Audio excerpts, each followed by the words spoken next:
नमस्कार दोस्तों, स्वागत है आप सभी का हमारे इस खास कार्यक्रम में। मैं हूं सुरेंद्र सिंह कछवा।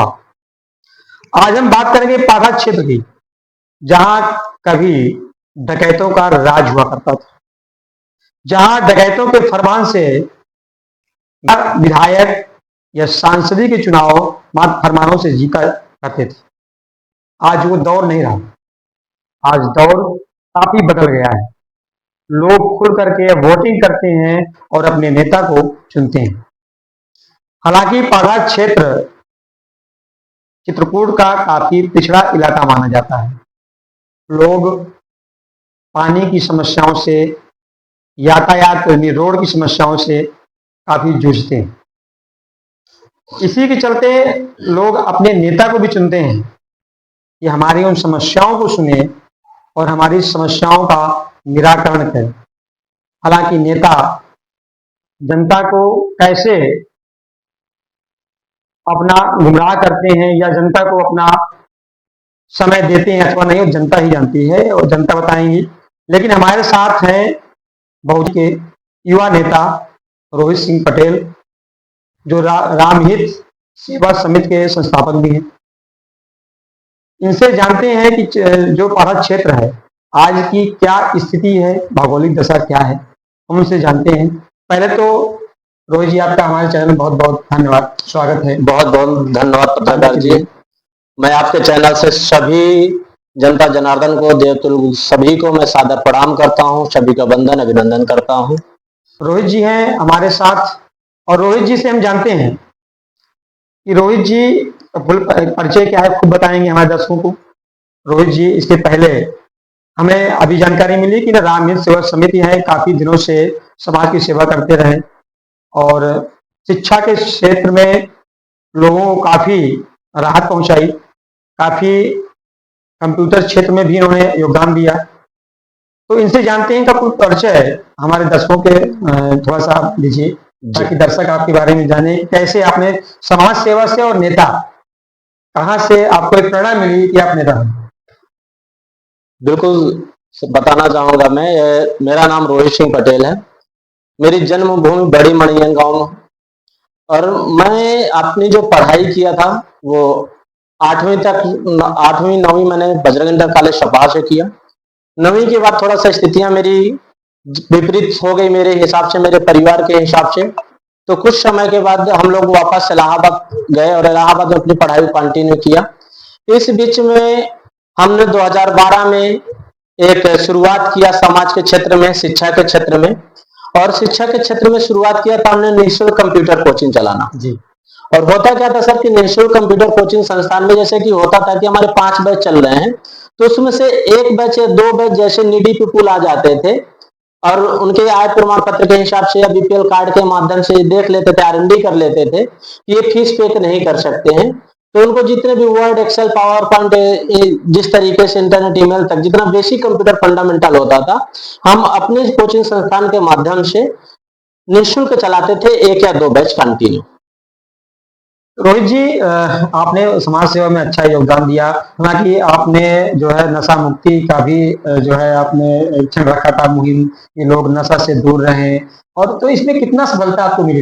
बिल्कुल सर, मैं बताना चाहूंगा आपको। नशा मुक्त भारत अभियान में मैं आपके जिलाधिकारी अध्यक्ष जी के नेतृत्व में काम किया हूँ और आपकी रामहित सेवा समिति यहाँ के अध्यक्ष बॉडी पैनल में भी है, रामहित सेवा समिति। और मैं नशा मुक्त भारत अभियान के तहत बहुत बड़ी सफलता तो नहीं हासिल कर पाया, क्योंकि ये सरकार की ही स्कीम है कि नशा मुक्त भारत अभियान चलाइए, और ये भी सरकार की स्कीम है कि स्कूल बंद करके कंपोजिट चला दीजिए। तो इसमें बहुत ज्यादा मैं सफल तो नहीं हो पाया, लेकिन हाँ फिर भी जितने मेरे साथ साथी संगति रहते थे उन्हें मैं काफी कंट्रोल कर पाया। और आज भी मैं यकीनन कह सकता हूँ कि मैं जहां भी क्षेत्र में जाता हूँ, मुझसे कोई सिंगल व्यक्ति ये नहीं कहता है कि मुझे गुटखा खिला दो या सिगरेट पिला दो, मुझसे कोई नशे की बात नहीं करता है। आज के युवा पीढ़ी जहां तक देखा जाए, कहते हैं पार्टी किया जाए जी, और पार्टी में क्या चलता है, बस यही जाम पे जाम। क्या कभी आपने इस पार्टी में ज्वाइन नहीं हुई? अवश्य मैं बताना चाहूंगा कि आज तक मैं इन चीजों से अनभिज्ञ रहा हूँ, और अनभिज्ञ इस तरीके से रहा हूँ कि जैसे बहुत लोग बोलते हैं, बुजुर्ग बोलते हैं कि उस रोड पे मत जाना, उस रोड में गड्ढा है, गिर जाओगे तो हाथ पैर टूट जाएगा। तो मैं उन आंकड़ों से चलता हूं कि अगर मेरे किसी गुरुजनों संरक्षकों ने बता दिया कि उस रास्ते में मत जाना, गड्ढा गिर जाओगे, तो मैं नहीं गया हूं। हालांकि आज का जो युवा का दौर आया है, उनको बताने के बाद भी वो लोग नहीं स्वीकार करते हैं। वो चाहते हैं कि मैं उस गड्ढे में जाकर के देखूं, गिरने के बाद कितना चोट आता है, कितना जख्म आता है। वो जाते हैं और फिर धीरे धीरे नशे की लत में चले जाते हैं। जी। शुरुआत छोटी सी होती है, फिर वो धीरे धीरे कब अपनी सीमा पार कर जाते हैं उन्हें खुद में पता नहीं रहता है, और फिर उनका जीवन एक अलग दौर पे चला पड़ता है। मैं बहुत भरोसे के साथ और बड़ी खुशी के साथ ये कहता हूं कि मेरे ऐसे आदर्श और मार्गदर्शक रहे हैं कि मैं इन चीजों से मेरा दूर दूर तक कोई वास्ता नहीं रहा। रोहित जी, आपने समाज सेवा के क्षेत्र में अच्छा कार्य किया और काफी लोगों को जागरूक भी किए थे आपने। ये समाज सेवा छोड़ करके और ये नेतागिरी करने में कैसे आप उतर आए? कैसे आपको प्रेरणा कहाँ से मिल गई? जी, मैं बताना चाहूंगा सर कि जैसा कि आज कोई भी परिवर्तन चाहते हैं और समाज की सेवा बेहतर करना चाह रहे हैं, तो आप निजी बेस में या अपने 4-6 साथी संगतियों के माध्यम से बहुत ज्यादा नहीं कर पाते हैं। कहीं ना कहीं एक सीमित रहता है, एक गांव तक, एक कस्बे तक, एक जिले तक। तो इस समय जब हमारे गुरुजनों ने, मार्गदर्शकों ने हमें आगे मार्गदर्शन दिखाया, उन्होंने बताया कि अगर आपको बेहतर सफलता हासिल करना है समाज के प्रति और समाज को आगे लेकर के जाना है, तो आपको राजनीति का सहारा लेना पड़ेगा। और राजनीति के सहारे से आप सत्ता शासन की तरफ जब आगे बढ़ेंगे, तब जाकर के एक समाज में बड़ा परिवर्तन कर सकते हैं। इस वजह से मैं समाज पे आया और समाज की राजनीति पार्टी, मैंने बहुजन समाज पार्टी को अपना आया, उनके बहन जी के विचारों को पढ़ा, बहन जी के विचारों पे से प्रभावित होकर के मैंने बहुजन समाज पार्टी ज्वाइन किया। और मेरी कोशिश है एक बेहतर दिशा में समाज को लेकर के जाने की, कि जैसे कि हम बहुजन समाज पार्टी ज्वाइन करने का मेरे भी कारण रहे कि जैसे दबे कुचले शोषित समाज का उत्थान हमेशा बहुजन समाज पार्टी से हुआ है। और मेरा पाठा बोले, मेरा बुंदेलखंड जिला में, बुंदेलखंड राज्य क्षेत्र में चित्रकूट जिला बोले, तो चित्रकूट जिला वो सबसे बेहतर नहीं आता है, आकांक्षी जिलों में से एक आता है सर। जी। तो यहाँ पे समस्याएं ज्यादा है, इसलिए मैंने बहुजन समाज पार्टी के विचारों से प्रभावित होकर मैं बहन जी के हाथों को मजबूत करने की कोशिश कर रहा हूँ। रोहित जी, अभी जानकारी ये भी थोड़ा सा हमें मालूम हुआ कि आप बसपा से ज्वाइन होने के बाद 1 साल लगभग हो गया जी और अपने क्षेत्र से, पाठा क्षेत्र से आप जिला पंचायत सदस्य संभावित जी जी चुनाव लड़ना चाहते हैं और जनता भी लाइक करती है। तो ये आपका जो पाठा क्षेत्र है, जी पाठा क्षेत्र की जो मेन समस्याएं हैं, वो क्या क्या समस्याएं हैं?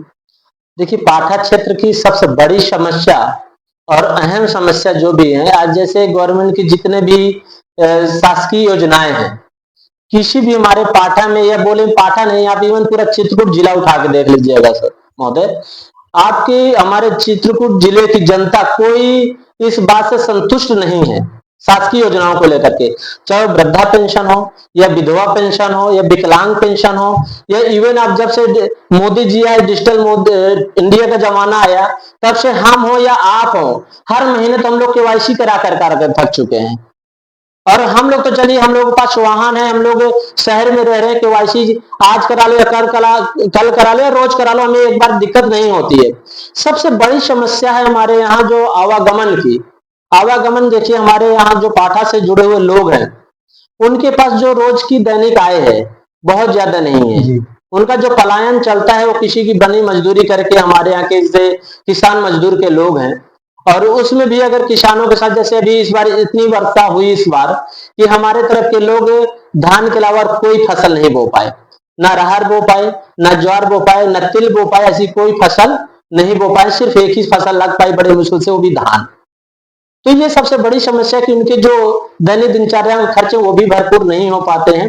और उसके बाद अगर हम जैसे आधार कार्ड लिंक कराने के लिए रोज रोज दौड़ना पड़ता है, उसमें आवागमन में जो खर्चे होते हैं, एक्सपेंसेस हो जाते हैं, वो नहीं कर पाते। इस वजह से लोग इसलिए हमारे पीछे रह जाते हैं। सरकार कैंप लगवाती है, तमाम जो है जगह जगह कैंप लगा करके कि आप केवाईसी कराइए, आधार बनवाइए, ये तमाम चीजें जो है, तो वो क्या घातर नहीं पहुंच पा रही? महोदय, मैं आपको अवगत कराना चाहूंगा इस बात से कि जो सरकार चलाती है वो बहुत कुछ चलाती है, लेकिन सिर्फ चलाती है, चलती नहीं। चलाती है, चलती नहीं है। आपको मैं बताना चाहूंगा, आप जिले में कई बैंकों में आधार केंद्र खुले हुए हैं, आप कभी खूब घूम करके आइएगा और देखिएगा 90% बैंकों में आधार केंद्र का संचालन नहीं चल रहा है। वहां साफ साफ पहले से नोटिस बोर्ड लगा हुआ है कि सर्वर न होने के कारण आधार केंद्र बंद है। जी। तो ये आप सबसे बड़ी समस्या है। आप पोस्ट ऑफिस जाएंगे, पोस्ट ऑफिस में लगभग जो अनुमानन मेरा पिछले हफ्ते का सर मैंने जो रिपोर्ट निकाला 700 प्लस वेटिंग पीरियड चल रहा है। अब 700 प्लस अब बनना एक दिन में 40-50 है, तो वो फिर हर दिन बढ़ते चले जा रहे हैं। और इस वजह से पाठा के लिए बोलिए, पूरे जनपद जिले के लिए बोलिए, बड़ी दुखों की घड़ी टूट पड़ी। सबसे बड़ी बात एक और है, आज हम खुद पारा क्षेत्र गए थे, जी। काफी लोगों से मुलाकात भी हुई। वहां की जनता जहाँ देखा जाए किसानी है, कृषि से संबंधित ज्यादा है, रोजगार के अवसर नगण्य है। जी।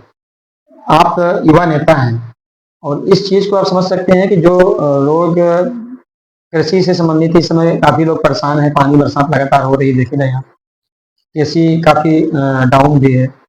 तो जो लोग मजदूरी तबके के लोग हैं वो बाहर पलायन करते हैं। तो इसकी स्थिति कैसे संभाला जाए कि लोग अपने यहाँ ही कार्य करें, कहीं बाहर न जाना पड़े? सर मेरे पास इसका पूरा प्री प्लान बन चुका है। हम पूरी तरीके से तैयारी में हैं। जैसा कि मैं आपको बताना चाहूंगा, हमारे पाठा में महुआ का उत्पादन होता है।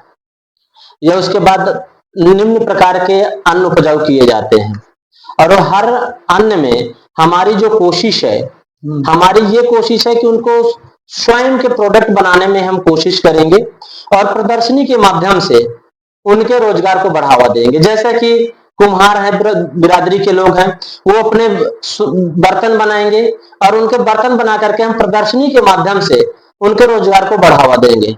जैसे कि विश्वकर्मा बिरादरी से हैं, विश्वकर्मा बिरादरी के लकड़ी के जैसे निम्न प्रकार के खिलौने बनवा करके उनको रोजगार में कन्वर्ट करने का बढ़ावा करेंगे।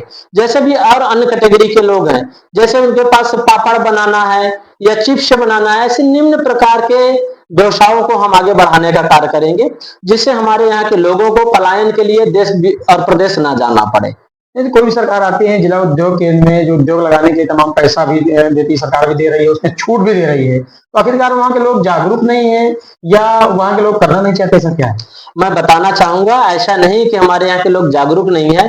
हमारे यहाँ की बड़ी खुशी होती है कि हमारा पाठा क्षेत्र यानी हमारा चित्रकूट जिला बहुत ही जागरूक है और अवेयर हो चुका पूरी तरीके से। विषय यहाँ पे ये भी आता है कि जितने भी सरकार की स्कीम आती हैं उसमें से कभी बैंक वाले नहीं उसको हाई देते सर्विस दे पाते हैं। जैसे उन्होंने पेपर में अटकलें लगा दिए कि आप ये पेपर लेके आए, जैसे बोल दे कि तो कोई भी पेपर तैयार मान देखिए, आप जानते हैं कि आप 70% SC ST लोगों में या कह दीजिए कि शिक्षा का अभाव है, वो लोग ज्यादा जागरूक नहीं है शिक्षा को लेकर के। तो जैसे जहाँ पे बात पेपर वर्क की आ जाती है वहां पे लोग असफल हो जाते हैं और बैंक वाले उनको टहला देते हैं, और जब बैंक वाले उनको कोई लोन नहीं दे पाते हैं फिर वो वापस चले जाते हैं। इसके प्रोसीजर है, अधिकारियों से इसकी शिकायत भी की जाती है, या जैसे आप लोग कैंप लगाते हैं, आप लोग समाज सेवा संस्थान अपने संस्थान से तो लोगों को जागरूक करते होंगे कि यहाँ अगर काम नहीं होता तो अधिकारी से मुलाकात करिए, बड़े अधिकारी भी जाइए, तो क्या ऐसा संभव नहीं होगा? नहीं, बिल्कुल संभव भी होता है। एक्चुअल क्या है, दूसरी बात सबसे बड़ी जो अहम बात है, यहाँ का हमारा जो मिडिल फैमिली परिवार है या उसके बाद जो पुअर कैटेगरी के लोग हैं, वो एक बात से डरते हैं, वो जो लोन शब्द आ जाता है ना, सब्सिडी उसमें सरकार देती है, 4 साल आपको सपोर्ट करती है कि 4 साल बाद आप भर दीजिएगा, लेकिन जो लोन शब्द आता है वहीं पे हमारे लोग डर जाते हैं क्योंकि वो पुअर कैटेगरी से आते हैं, उनकी इनकम 300-400 रुपए मजदूरी की होती है। वो इस बात से डरते हैं कि अगर हम नहीं शुरुआत नहीं स्टेब्लिश कर पाए, कोई भी व्यापार को डेवलप नहीं कर पाए, तो हो सकता है 2 दिन बाद जो हमारी जमीन भी है बीघे 2 बीघे, हो सकता है ये भी न चली जाए हमारी। इस बात से वो डर करके शुरुआत नहीं कर पाते, वहीं पे रुक जाते हैं। रोहित जी, एक और है, बुंदेलखंड का चित्रकूट सबसे पिछड़ा इलाका है और चित्रकूट का पारा क्षेत्र जी काफी पिछड़ा है। सबसे बड़ी समस्या वहाँ पानी की आती है। जी कई कई गांव में ऐसा है कि पानी की समस्याओं से लोगों की शादियां भी नहीं होती थी, रुक जाती हैं, पानी की समस्या पीने के न होने का। लोग चौड़ों से पानी पीते थे। हालांकि हर घर जल योजना जो चल रही है सरकार की, कहाँ तक कारगर है, क्या लोगों को पानी मिलने लगा है? बिल्कुल, मैं आपको बताना चाहूंगा, जो आप चौहड़ा वाला पानी की बात किए, ये बहुत पुरानी बात है।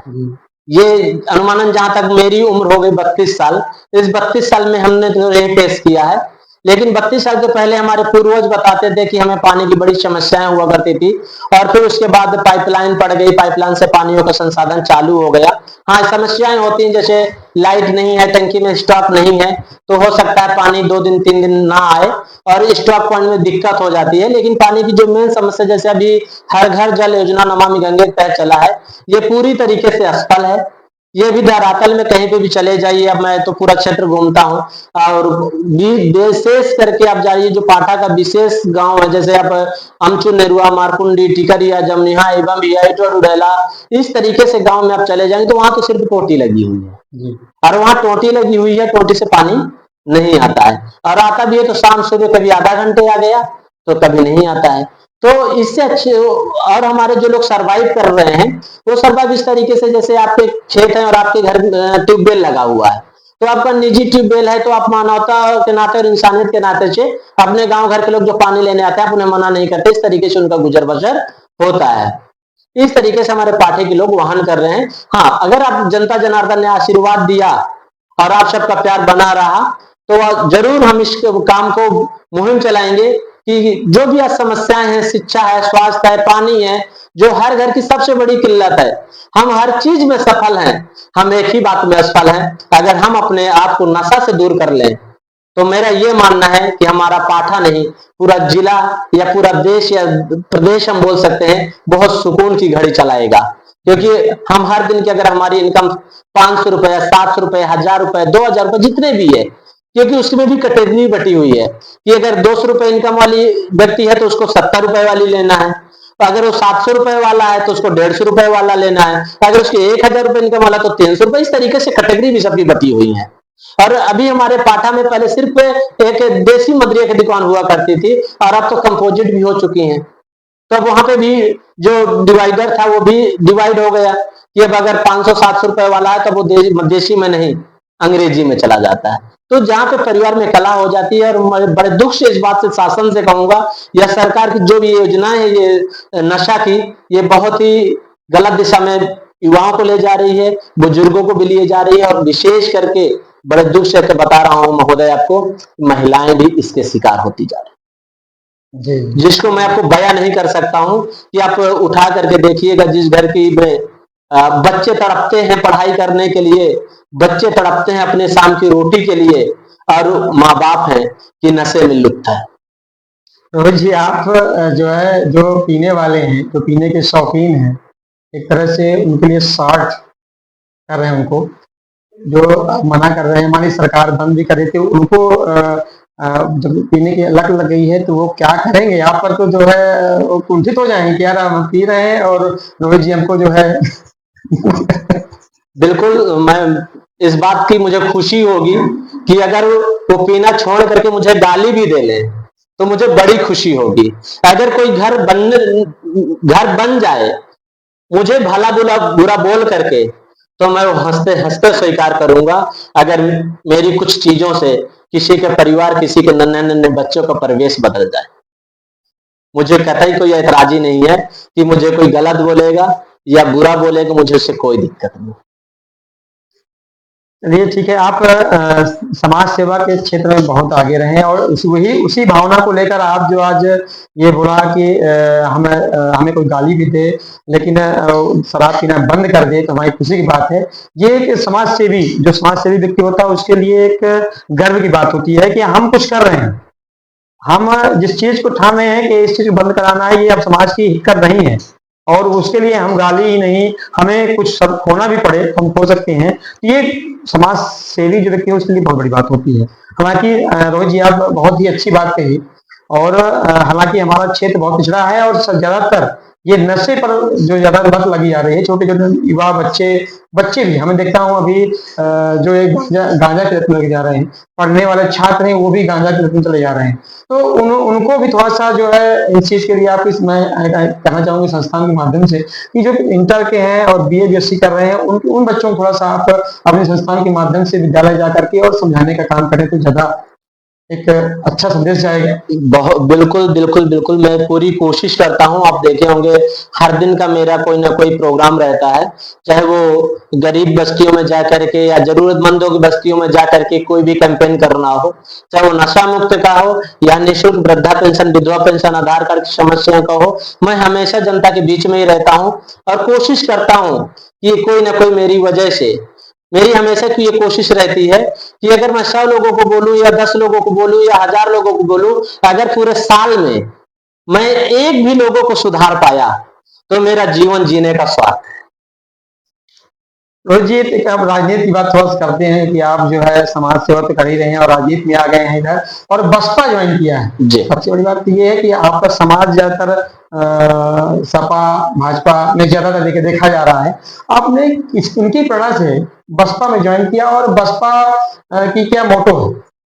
बिल्कुल, मैं बताना चाहूंगा। देखिए, बाबा साहेब डॉक्टर भीमराव अंबेडकर जी की जो संविधान निर्माता रहे हैं हमारे, उन्होंने संविधान से हम सबको आजादी दिलाई थी। आजादी बोलने की, पढ़ने की, बैठने की, उठने की, पहनने की, सब उन्होंने आजादी दिया। उसके बाद उन्होंने विजन को शुरुआत करके कुछ दरवाजे बंद थे, उन दरवाजों को खोलने का काम हमारे मानवर कांशीराम साहब जी ने किया। तो मानवर कांशीराम साहब जी ने जो विचारों पे मेहनत किया, उसके बाद उनके भी सपनों को लेकर के हमारी माननीय प्रेरणा स्रोत बहन मायावती जी ने शुरुआत किया। तो जब इन लोगों मैंने पढ़ा, जाना विचारों पे, बहुजन समाज पार्टी को जाना, तो मुझे भी पहले लोग बोलते रहे, कहां चले गए हो, डूबती हुई नाव में चले गए हो, जिस पार्टी का अस्तित्व नहीं है उसमें चले गए हो। बात पार्टी की अस्तित्व की नहीं होती है, बात डूबती हुई नाव की नहीं होती है, बात विचारधारा की होती है। मुझे बड़ी खुशी होती है कि मैं उस दल में हूं जिस दल में सर्व समाज का सम्मान होता है और सर्वजन हिताय सर्वजन सुखाय पे काम करती है। बहन जी की नीति हमारी इतनी अच्छी है कि आप जितने भी आज जिले के बड़े नेताओं से बड़े नेताओं को आप उठा के देखिएगा, वो बहुजन समाज पार्टी के लोग रहे हैं। बहुजन समाज पार्टी में उनकी नर्सरी का काम किया गया है। तो मैं बहन जी के आदर्श मानते हुए मैं अपने समाज को यही कहूंगा कि बहन जी के विचारों को पढ़िए, बहन जी के आदर्शों को अपनाइए और जो सत्ता शासन, मैं आज तक ओपन चैलेंज के साथ कह सकता हूं, जितने भी हमारे आपके चैनल से लोग देखेंगे कि आप उठा करके देखिएगा सत्ता शासन, भाजपा का भी सत्ता शासन आप देख रहे हैं, सपा का भी सत्ता शासन आपने देखा है और बहन जी मायावती जी का भी सत्ता शासन आपने देखा है। उनके विकास उठा करके देख लीजिएगा, रिपोर्ट कार्ड उठा करके देख लीजिएगा और जिन ऑफिसों में आज एक गरीब तबके का व्यक्ति 10 बार चक्कर लगा के भी उसका काम नहीं होता है, बहन जी के शासनकाल में अगर एक गरीब व्यक्ति अगर ऑफिस पहुंच गया है तो अधिकारी ने उठ करके सम्मान किया और उस व्यक्ति का काम हैंड टू हैंड काम करने किए गए। इस विचारों से लेकर के मैं बहुजन समाज पार्टी का सदस्य बना।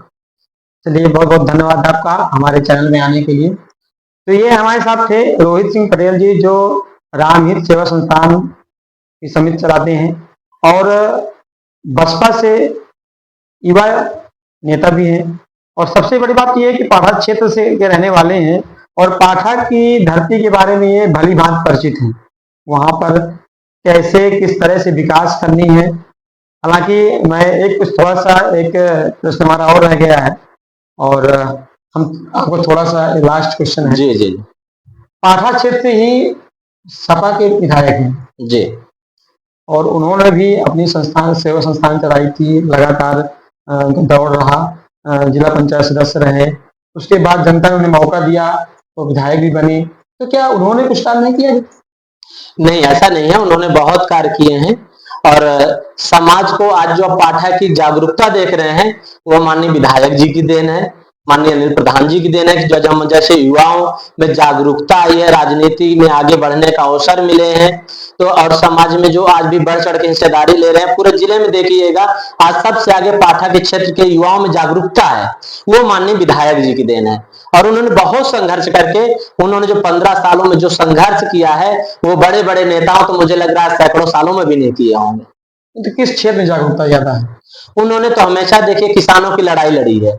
आप अन्ना जानवर को हो या बिजली कटौती को लेकर के हो या पेयजल की समस्या को, बोरिंग को लेकर के हो, उन्होंने बहुत सारे कार्य किए हैं और हम ये जरूर कहेंगे कि वो हमारे जैसे हजारों युवाओं के आदर्श है। तो अब जिला पंचायत के लिए कार्य क्या बचा? अगर उन्होंने काम तो सब कुछ कर दिया, अब जनता के लिए आप क्या काम करेंगे? नहीं, बिल्कुल आप बहुत बढ़िया आपने बोला। देखिए होता क्या है, जैसे कोई भी रास्ता बना दिया जाता है, उस रास्ते में हमेशा काम अधूरे रह जाते हैं।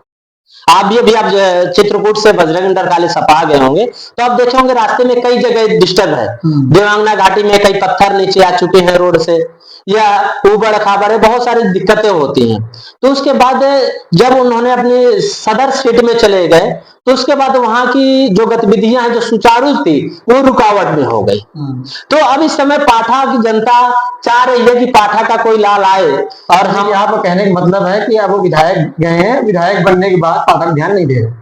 नहीं, मैं ये बिल्कुल ऐसा नहीं कह रहा हूं। वो हमेशा सभी का साथ देते हैं, सभी को सुख दुख में साथ खड़े रहते हैं। लेकिन जैसे भी आप जानते हैं कि एक विधायक होने के नाते उनका कार्यक्षेत्र बहुत बड़ा हो जाता है, उनका क्षेत्र भी बहुत बड़ा हो जाता है।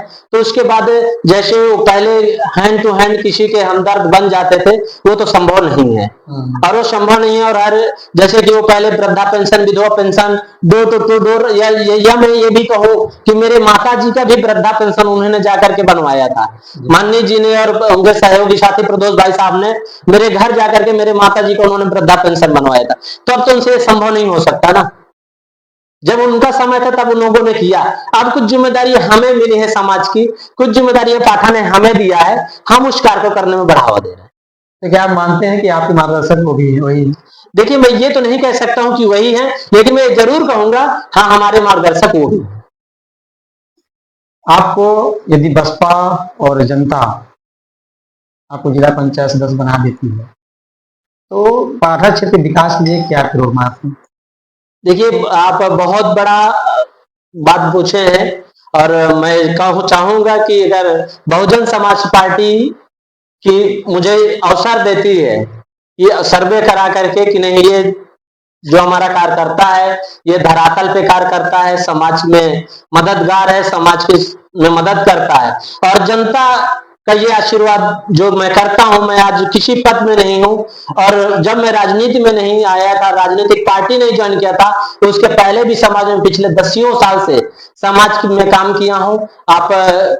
आपसे भी मैं कहूंगा कि कभी आप पाठा की धरती में पहुंचिएगा, मणियान हो या डोना माची मारकुंडी हो या टिकरिया हो, ऐसे कोल बिरादरी में या एससी बिरादरी में, एसटी बिरादरी में पहुंचिएगा, तो आप पूछिएगा कि रोहित कौन है।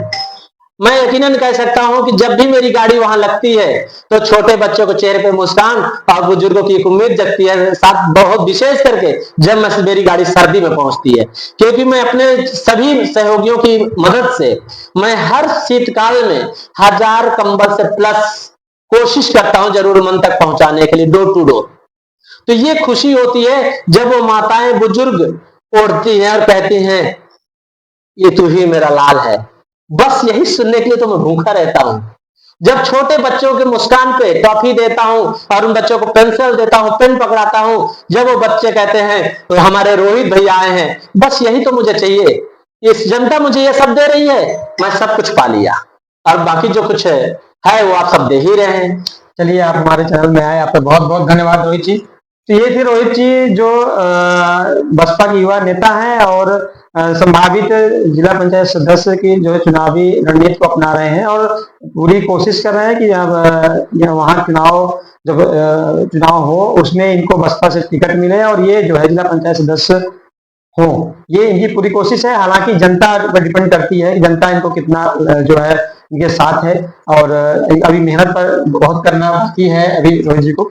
तो ये पाठा क्षेत्र है, पाठा क्षेत्र में वास्तविक अगर देखा जाए तो अभी बहुत कुछ करने की जरूरत है। चित्रकूट वालों, खुशखबरी, अब मोबाइल खरीदना हुआ और भी आसान। आइए चित्रकूट जिले के मशहूर बच्चा कंप्यूटर एंड मोबाइल टेलीकॉम पर, जहां आपको मिलता है 0% ब्याज पर मोबाइल फाइनेंस की सुविधा, वो भी आसान किस्तों में।